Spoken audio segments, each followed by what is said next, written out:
Hello, everyone, and welcome to another episode in our Meet the Venture series for the BLAW 2020 cohort. Today, we're here with the co-founders of LapSnap. So before we start off, why don't you guys just tell us a little bit more about yourselves? Sure. So I'm Diana. I'm the CEO, and I just graduated with an ABSCB program with mechanical engineering and industrial design. And I've been interested in product design for disabled populations for about 5 years now. But I started working with the blind population through the American Printing House for the Blind. I'm Chloe Rosenberg. I also just graduated with a double major in BA Engineering and BA Economics. I've been interested because of family reasons in helping people with wheelchairs.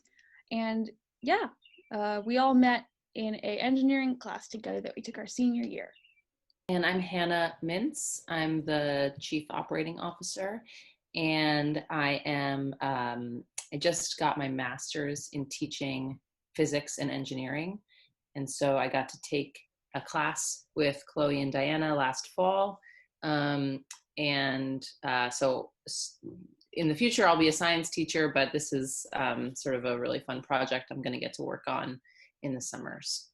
Well, it's a pleasure to meet all of you. And though you did kind of already touch base on that, how did you guys really meet? So Chloe and I met 2 years ago on the Brown Formula Racing team. And then we met Hannah this fall in our Engine 1000 class, which is Projects in Engineering Design. Shout out to Ian Gonsher and Joe Fontaine. And we just all really enjoyed this project. Well, that's really nice. And when did you guys know you really wanted to take this project outside of the class and work on it as a venture?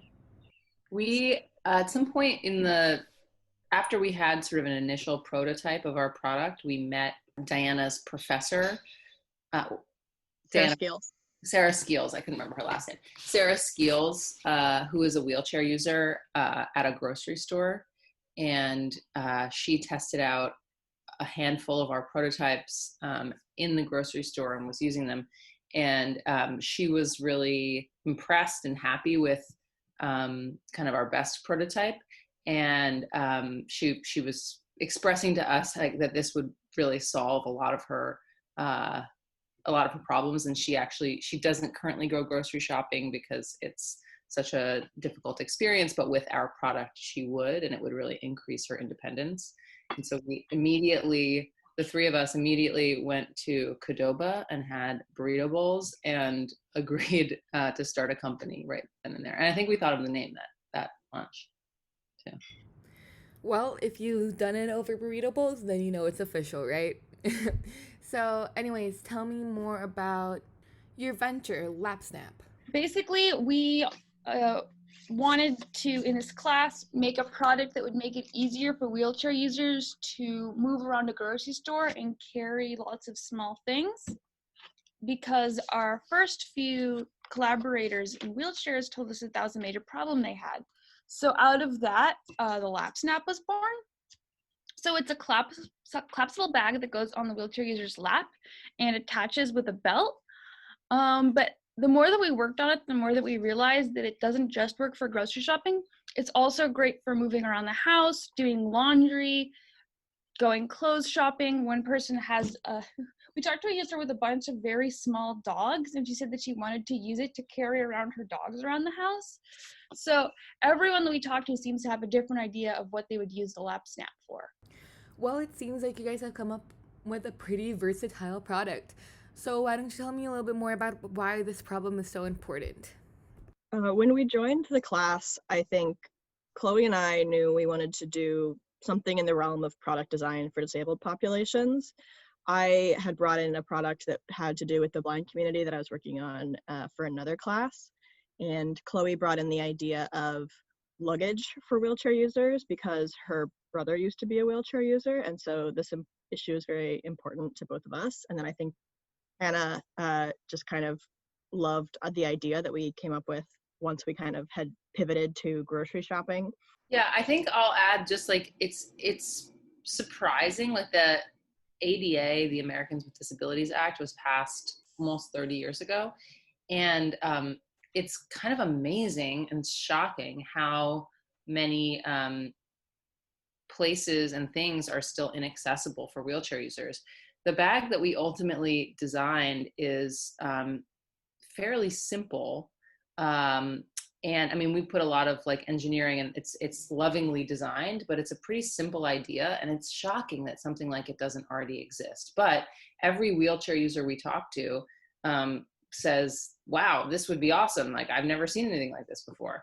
And so I think it just goes to show that the design community hasn't yet really focused enough on disabled populations. And there's a real need here. That is true. And though this might seem a little bit intuitive, who's your ideal target market? So all wheelchair users, eventually, we're starting with the beachhead market of female millennial wheelchair users in the Northeast, because women tend to do more shopping than men. And millennials, since they're in their 20s to 40s, they tend to be more active and out in their community. And we'll also be targeting the aging population that hasn't been wheelchair users their whole life, but as they have gotten older, will require the use of a wheelchair.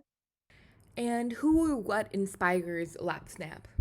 I feel really inspired by people who use wheelchairs who are super independent and find ways to do almost everything, and have to work much harder than I think people who don't use wheelchairs even like could ever imagine, just to do basic everyday things.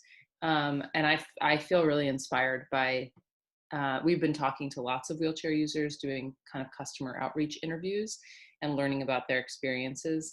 And I feel really inspired by them, and really excited about being in collaboration with them to create something that really would make their lives a little better. And though you have quickly touched base on that, what are you guys currently working on? So we've started to do a lot more customer interviews. Unfortunately, it has to be over Zoom because of the pandemic, but it's still really useful to ask people about their needs and get an idea of what they would want to improve their lives, and then to show them the device and being like, okay, would this fix or not? So for one, we're getting a lot of great ideas for like the next few products, like things that we hadn't thought about before. They're like, oh, maybe we'd want to make a grabber so people could reach things that are far away. Maybe we'd want to make something for the kitchen because most people in a wheelchair can't reach the stove burners, so they can only use a microwave.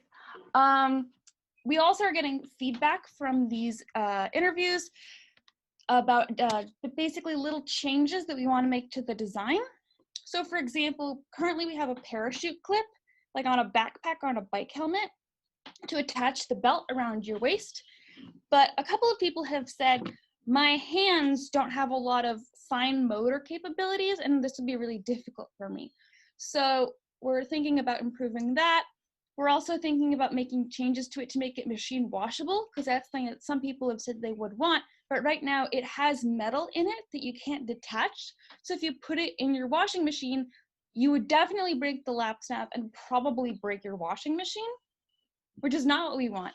So we're seeing if we can make it so that you can pull off the fabric and clean it separately. So yeah, so that's all sort of one big process that we're doing at the same time, which is really chaotic, but also really fun and rewarding. Yeah, it seems like you guys have so much on your plate already. So tell me something surprising that has happened so far in all the development of your venture.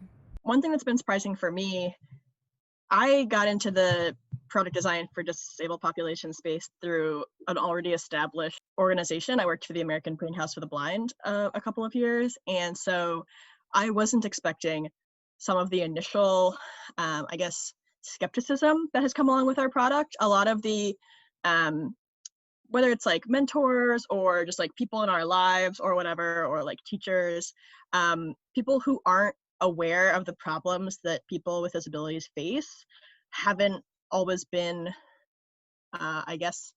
ready to accept that the problem we've identified is a real problem and like a big enough problem in their minds for us to bother solving. And so a lot more work than I expected has gone towards kind of convincing the non-customer stakeholders or like interested parties that this is a big problem and a worthwhile problem to solve. Diana, that's exactly what I was going to say.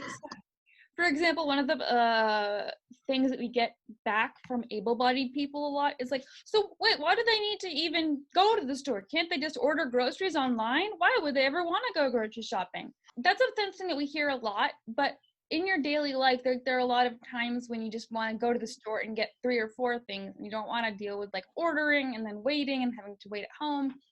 And it's just sort of those things that like making assumptions about wheelchair users without people actually having a wheelchair user in their life, sort of just like expostulating what they think they want, is something that we have to sort of overcome with our able-bodied partners. Well, that really is shocking, actually. So how is B-Lab helping you achieve success for LapSnap? Honestly, the biggest thing that B-Lab is doing is motivating me to focus on this summer. And I think for all of us, like to have a container and a space to try to launch something. I think especially like Chloe and I are going to start full-time jobs in the fall. And so we're trying to give Diana like the best running start we can to get this product off the ground this summer. And that's really kind of huge. And I think also there's been lots of great content and contacts, and I know I'm learning a ton. So before we move on to our final question, is there anything else you guys would like to add? I would love to give a quick shout out to the 2 wheelchair users that we worked most closely with when designing this project. My professor, Sarah Skeels, is fantastic, and also Tina Gwinnett Penderson. She's the founder of RAMP, which is a local community organization in Providence that works on disability advocacy. And they are both super awesome, inspiring women who always push us to do better, and we couldn't have made it without them. Sounds great. So for our final question, what's the latest TV show you guys have been binge watching this summer? The latest show I was binge watching is Betty on HBO. It's like about girls who skateboard. It's really good. And my favorite snack that goes along with that is popcorn. Always. I just caught up on the latest seasons of How to Get Away with Murder and Grey's Anatomy. And I've been binging Shark Tank with my partner. We've watched 3 full seasons so far. It's such a good show. It's so good. How appropriate to be watching Shark Tank during B-Lab. One of my mentors suggested that I start watching it. Actually, Alan Harlem, who's associated with the Nelson Center. I met with him in early spring before the pandemic, and he was like, you should watch Shark Tank. And so I've been doing nothing but I've watched like 5 episodes some days of Shark Tank.